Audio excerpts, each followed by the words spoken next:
دفن کیا گیا، کفن دیا گیا۔ پتہ چلا کہ مردوں کے لیے بھی اور زندوں کے لیے بھی سفید پہننا یہ زیادہ مسنون اور اچھا عمل ہے۔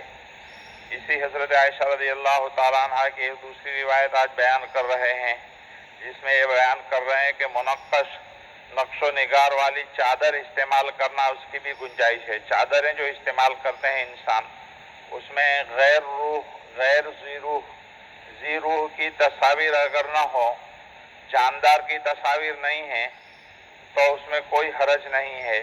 حضرت عائشہ رضی اللہ تعالیٰ عنہ فرماتی ہیں نبی کریم صلی اللہ علیہ وسلم ایک روز صبح کے وقت تشریف لائے، ایسی حالت میں کہ آپ کے جسم مبارک کے اوپر کالے بالوں سے بنی ہوئی ایسی چادر تھی جس کے اوپر اونٹ کے کجاوے کے نقش بنے ہوئے تھے۔ عام طور پر ٹھنڈی کے موسم کے اندر انسان ایسی چادروں کو استعمال کرنے کی ضرورت پڑتی ہے، جیسے ہمارے یہاں بھی ٹھنڈی میں بھی بعض شال اوڑھ لیتے ہیں۔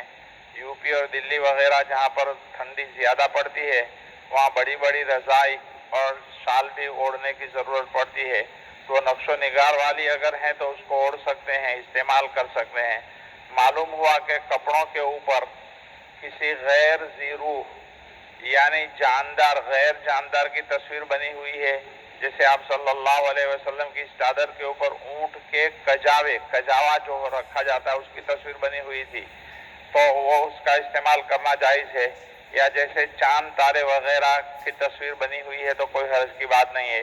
جیسے آج کل جو ہے طرح طرح کی چادریں آتی ہے جس کے اوپر طرح طرح کی تصویریں بنی ہوئی ہوتی ہے، مسلمانوں کے لیے جاندار کی تصویر استعمال کرنا جس میں آنکھ، ناک، کان، چہرہ وغیرہ سب نظر آتا ہو اور پتہ چل جائے کہ فلاں چیز کی تصویر ہے، فلاں جاندار کی تصویر ہے، مثلا بکری کی، گھوڑے کی، انسان کی، اس طرح کی تصویر صاف نظر آ رہی ہو تو اس کا استعمال کرنا تو جائز نہیں ہے۔ اور اگر ایسی تصویر ہے کہ جس کے اندر جاندار کی نہیں بلکہ دوسرے کسی چیز کی، درخت کی، آسمان کی یا دوسری چیزوں کی تصویر بنی ہوئی ہے تو اس کا استعمال کرنا جائز ہے۔ بہرحال نبی کریم صلی اللہ علیہ وسلم کی لباس کے سلسلے میں آج کی ایک روایت سے یہ پتہ چلا کہ آپ صلی اللہ علیہ وسلم جو چادر اوڑھے ہوئے تھے اس کے اوپر بھی تصویر تھی، لیکن وہ جاندار کی نہیں بلکہ صرف اونٹ کے کجاوے کی تھی۔ اس طرح کی تصویروں کا استعمال کرنا جائز ہے۔ درود شریف۔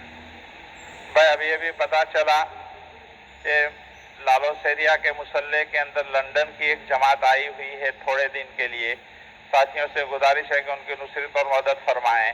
ایک جماعت تو پہلے سے ہماری بستی کے اندر پاکستان کی چل رہی ہے، اور آج پتہ چلا کہ لندن سے ایک جماعت آئی ہوئی ہے اور لالو سیریا کے مسلح کے اندر اتری ہوئی ہے۔